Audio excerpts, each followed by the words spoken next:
ओम साईं राम। अध्याय 4। इस अध्याय में हम श्री साईं बाबा का शिरडी में प्रथम आगमन, संतों का अवतार कार्य, पवित्र तीर्थ शिरडी, श्री साईं बाबा का व्यक्तित्व, गौली बुवा का अनुभव, श्री विट्ठल का प्रकट होना, क्षीर सागर की कथा, दास गणों का प्रयाग स्नान, तीन वाड़े के बारे में जानेंगे। संतों का अवतार कार्य। भगवत गीता चौथा अध्याय 7-8 में भगवान श्री कृष्ण कहते हैं कि जब जब धर्म की हानि और अधर्म की वृद्धि होती है, तब तब मैं अवतार धारण करता हूँ। धर्म स्थापन, दुष्टों का विनाश तथा साधु जनों के परित्राण के लिए मैं युग युग में जन्म लेता हूँ। साधु और संत भगवान के प्रतिनिधि स्वरूप है। वे उपयुक्त समय पर प्रकट होकर अपनी कार्य प्रणाली द्वारा अपना अवतार कार्य पूर्ण करते हैं। अर्थात जब ब्राह्मण, क्षत्रिय और वैश्य अपने कर्तव्यों से विमुख हो जाते हैं, जब शूद्र उच्च जातियों के अधिकार छीनने लगते हैं, जब धर्म के आचार्यों का अनादर तथा निंदा होने लगती है, तब लोग निषिद्ध भोज्य पदार्थों और मदिरा आदि का सेवन करने लगते हैं। जब धर्म आड़ में निंदित कार्य होने लगते हैं, जब भिन्न भिन्न धर्मावलंबी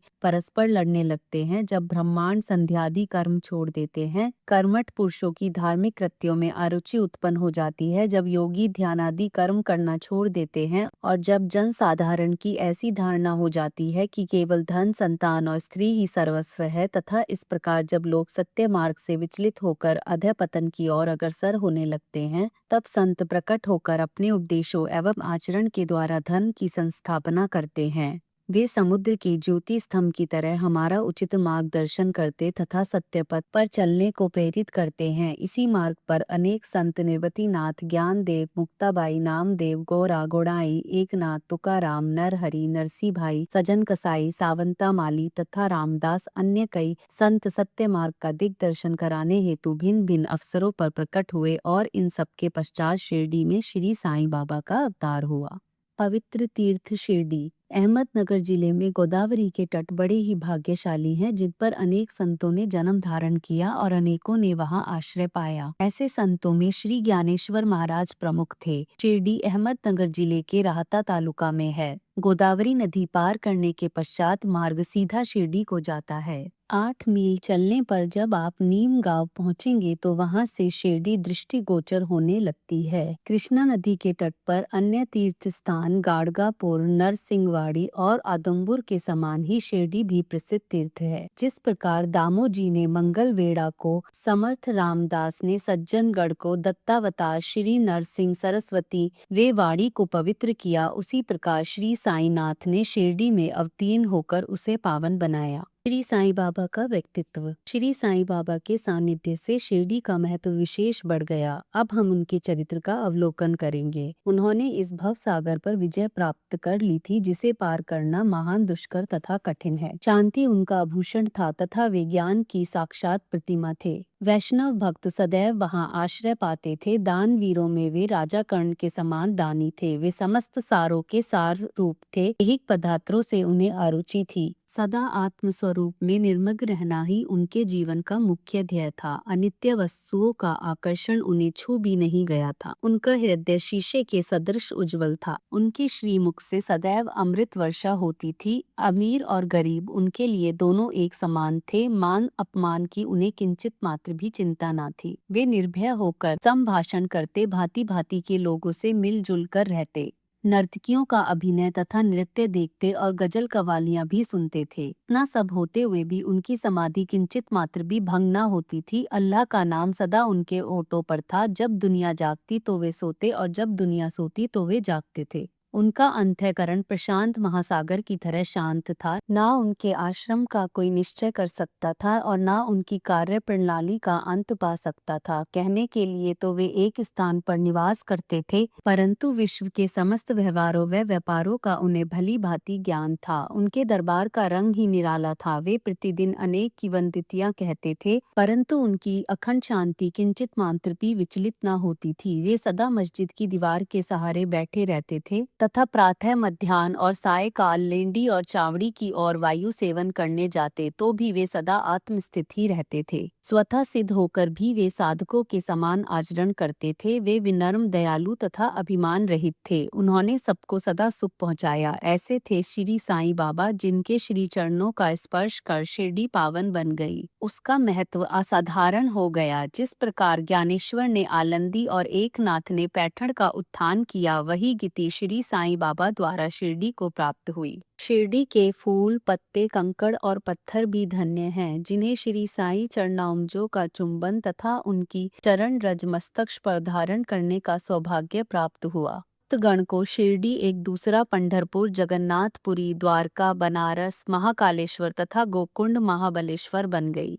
श्री साईं का दर्शन करना ही भक्तों का वेद मंत्र था, जिसके परिणाम स्वरूप आसक्ति घटती और आत्म दर्शन का पथ सुगम होता था। उनका श्री दर्शन ही योग साधन था और उनसे वार्तालाप करने से समस्त पाप नष्ट हो जाते थे। उनका पाद सेवन करना ही त्रिवेणी स्नान के समान था तथा चरणामृत पान करने मात्र से ही समस्त इच्छाओं की तृप्ति होती थी। उनकी आज्ञा हमारे लिए वेद सदृश थी। प्रसाद तथा उदी ग्रहण करने से चित्त की शुद्धि होती थी। वे ही हमारे राम और कृष्ण थे, जिन्होंने हमें मुक्ति प्रदान की। वे ही हमारे पर ब्रह्मा थे। वे छंदों से परे रहते तथा कभी निराश व हताश नहीं होते थे। वे सदा आत्मस्थित चैतन्य घन तथा आनंद की मंगल मूर्ति थे। कहने को तो शिरडी उनका मुख्य केंद्र था, परंतु उनका कार्य क्षेत्र पंजाब, कलकत्ता, उत्तरी भारत, गुजरात, ढाका और कोकण तक विस्तृत था। श्री साईं बाबा की कीर्ति दिन प्रतिदिन चारों ओर फैलने लगी और जगह जगह से उनके दर्शनार्थ आकर भक्त लाभ उठाने लगे। केवल दर्शन से ही मनुष्य, चाहे वे शुद्ध तथा अशुद्ध हृदय के हों, के चित्त को परम शांति मिल जाती थी। उन्हें उसी आनंद का अनुभव होता था जैसा कि पंढरपुर में श्री विट्ठल के दर्शन से होता है। यह कोई अतिशयोक्ति नहीं है। देखिए, एक भक्त ने यही अनुभव पाया है। गौली बुवा, लगभग 95 वर्ष के वयोवृद्ध भक्त, जिनका नाम गौली बुवा था, पंडरी के एक बार करीब वे 8 मास पंढरपुर तथा 4 मास गंगा तट पर निवास करते थे।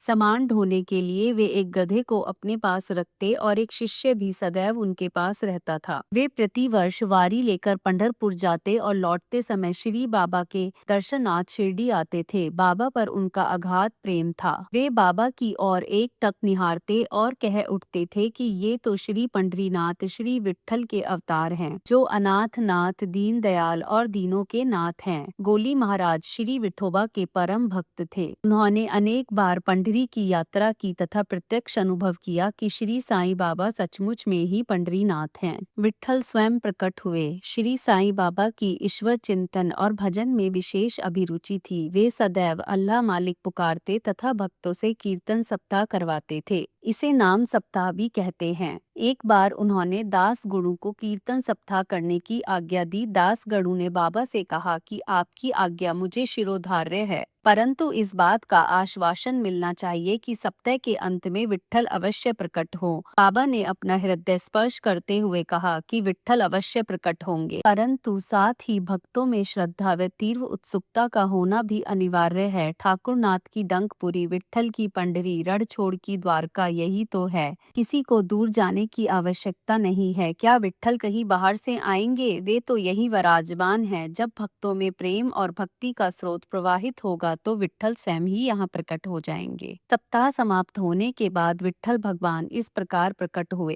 काका साहेब दीक्षित सदैव की भांति स्नान करने के पश्चात जब ध्यान करने को बैठे तो उन्हें विट्ठल के दर्शन हुए। दोपहर के समय जब वे बाबा के दर्शनार्थ मस्जिद पहुंचे तो बाबा ने उनसे पूछा, क्यों विट्ठल पाटिल आए थे ना, क्या तुम्हें उनके दर्शन हुए? वे बहुत चंचल हैं, उनको दृढ़ता से पकड़ लो। यदि थोड़ी भी असावधानी की तो वे बचकर निकल जाएंगे। यह प्रातः काल की घटना थी और दोपहर के समय उन्हें पुनः दर्शन हुए। उसी दिन एक चित्र बेचने वाला विठोबा के 25-30 चित्र लेकर वहां बेचने को आया। यह चित्र ठीक वैसा ही था जैसा कि काका साहेब दीक्षित को ध्यान में दर्शन हुए थे। चित्र देखकर और बाबा के शब्दों का स्मरण कर काका साहेब को बड़ा विस्मय और प्रसन्नता हुई। उन्होंने एक चित्र सहर्ष खरीद लिया और उसे अपने देवघर में प्रतिष्ठित कर दिया। ठाणा के अवकाश प्राप्त मामलतदार श्री बी वही देव देव ने अपने अनुसंधान के द्वारा यह प्रमाणित कर दिया है कि शिरडी पंढरपुर की परिधि में आती है। दक्षिण में पंढरपुर श्री कृष्ण का प्रसिद्ध स्थान है, अतः शिरडी की द्वारका है। साईं लीला पत्रिका भाग 12 अंक 1, 2, 3 के अनुसार द्वारका की एक और व्याख्या सुनने में आई है, जो कि के नारायण अय्यर द्वारा लिखित भारतवर्ष का स्थायी इतिहास में स्कंद पुराण से उद्धृत की गई है, जिसका अर्थ इस प्रकार है: जो स्थान चारों वर्णों के लोगों को धर्म, अर्थ, काम और मोक्ष के लिए सुलभ हो, दार्शनिक लोग उसे द्वारका के नाम से पुकारते हैं। शिरडी में बाबा की मस्जिद केवल चारों वर्णों के लिए ही नहीं, अपितु दलित, अस्पृश्य और भागोजी सिंधिया जैसे कोड़ी आदि सबके लिए खुली थी। अतः शिरडी को द्वारका कहना ही सर्वथा उचित है। भगवत राव क्षीर सागर की कथा। श्री विट्ठल पूजन में बाबा को कितनी रुचि थी, यह भगवंत राव क्षीर सागर की कथा से स्पष्ट है। भगवंत राव के पिता विठोबा के परम भक्त थे, जो प्रतिवर्ष पंढरपुर को वारी लेकर जाते थे। उनके घर में एक विठोबा की मूर्ति थी, जिसकी वे नित्य प्रति पूजा करते थे। उनकी मृत्यु के पश्चात उनके पुत्र भगवंत राव ने वारी, पूजन, श्राद्ध इत्यादि समस्त कर्म करना छोड़ दिया। जब भगवंत राव शिरडी आए तो बाबा उन्हें देखते ही कहने लगे कि इनके पिता मेरे परम मित्र थे, इसी कारण मैंने इन्हें यहाँ बुलाया है। इन्होंने कभी नैवेद्य अर्पण नहीं किया तथा मुझे और विठोबा को भूखों मारा है, इसीलिए मैंने इन्हें यहाँ आने को प्रेरित किया है। अब मैं इन्हें हठ पूर्वक पूजा में लगा दूंगा। दास गणों का प्रयाग स्नान। गंगा और यमुना नदी के संगम पर प्रयाग प्रसिद्ध पवित्र तीर्थ स्थान है।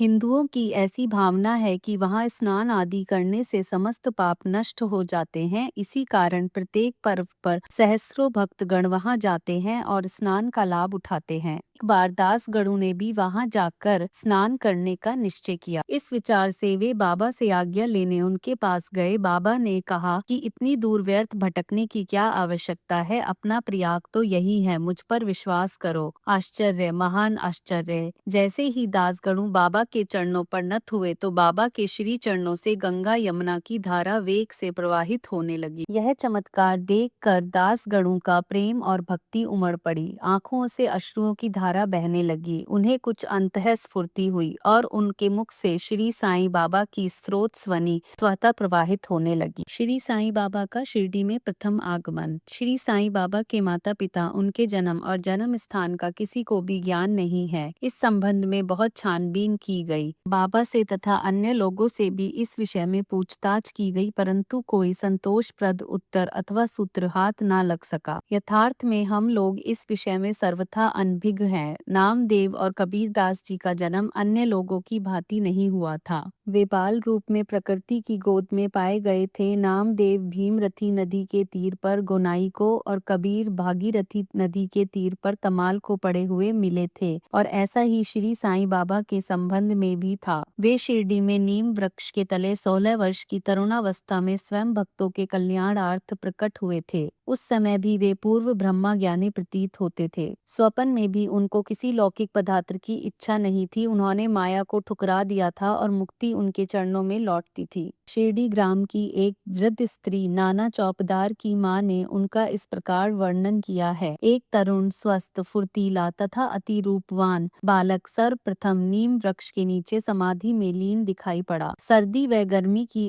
उन्हें किंचित मात्र भी चिंता न थी। उन्हें इतनी अल्प आयु में इस प्रकार कठिन तपस्या करते देखकर लोगों को महान आश्चर्य हुआ। दिन में वे किसी से भेंट नहीं करते थे और रात्रि में निर्भय होकर एकांत में घूमते थे। लोग आश्चर्यचकित होकर पूछते फिरते थे कि इस युवक का कहाँ से आगमन हुआ है। उनकी बनावट तथा आकृति इतनी सुंदर थी कि एक बार देखने मात्र से लोग आकर्षित हो जाते थे। वे सदा नीम वृक्ष के नीचे बैठे रहते थे और किसी के द्वार पर न जाते थे। यद्यपि वे देखने में युवक प्रतीत होते थे, परंतु उनका आचरण महात्माओं के सदृश था। वे त्याग और वैराग्य की साक्षात प्रतिमा थे। एक बार एक आश्चर्यजनक घटना हुई। एक भक्त को भगवान खंडोबा का संचार हुआ। लोगों ने शंका निवारणार्थ उनसे प्रश्न किया कि हे देव, कृपया बतलाइए कि ये किस भाग्यशाली पिता की संतान है और इनका आगमन कहाँ से हुआ है। मंगवाई और एक निर्दिष्ट स्थान पर खोदने का संकेत किया। जब वह स्थान पूर्ण रूप से खोदा गया तो वहां एक पत्थर के नीचे ईंटें पाई गई। पत्थर को हटाते ही एक द्वार दिखा जहां पर 4 दीप जल रहे थे। उन दरवाजों का मार्ग एक गुफा में जाता था जहां गौमुखी आकार की इमारत, लकड़ी के तख्ते, मालाएं आदि दिखाई पड़ी। भगवान खंडोबा कहने लगे कि इस युवक ने इस स्थान पर 12 वर्ष तपस्या की है। तब लोग युवक से प्रश्न करने लगे, परंतु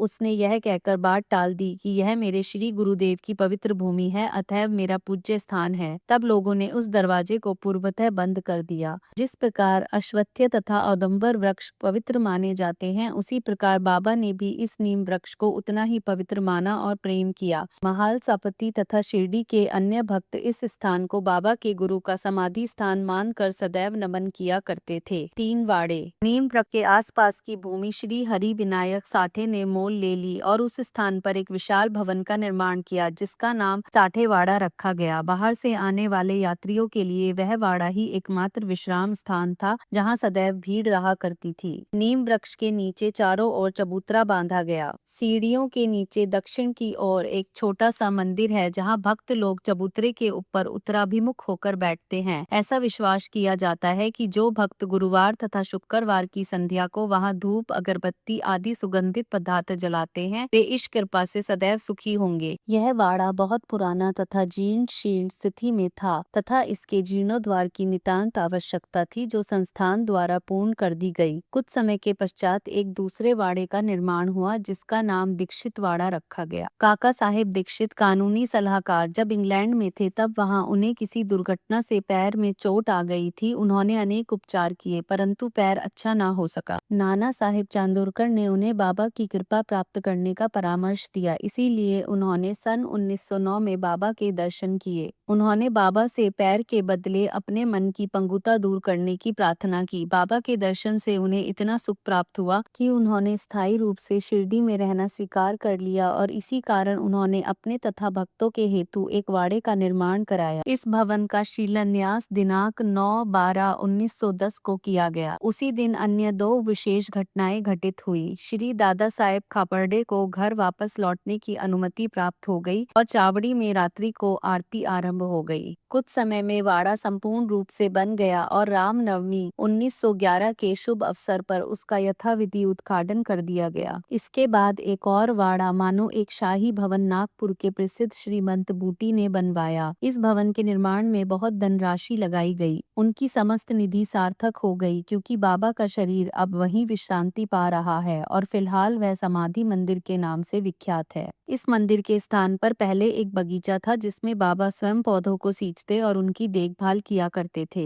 जहाँ पहले एक छोटी सी कुटी भी नहीं थी, वहाँ 3-3 वाड़ों का निर्माण हो गया। इन सब में साठेवाड़ा पूर्व काल में बहुत ही उपयोगी था। बगीचे की कथा वामन तात्या की सहायता से स्वयं बगीचे की देखभाल, शिरडी से श्री साईं बाबा की अस्थायी अनुपस्थिति तथा चांद पाटिल की बारात में पुनः शिरडी लौटना, देवीदास, जानकी दास और गंगा गिर की संगति, मोहिद्दीन तंबोली के साथ कुश्ती, मस्जिद में निवास, श्री डेंगले व अन्य भक्तों पर प्रेम तथा अन्य घटनाओं का अगले अध्याय में वर्णन किया गया है। श्री सद्गुरु साईनाथार्पणमस्तु। शुभम भवतु। ओम साई राम।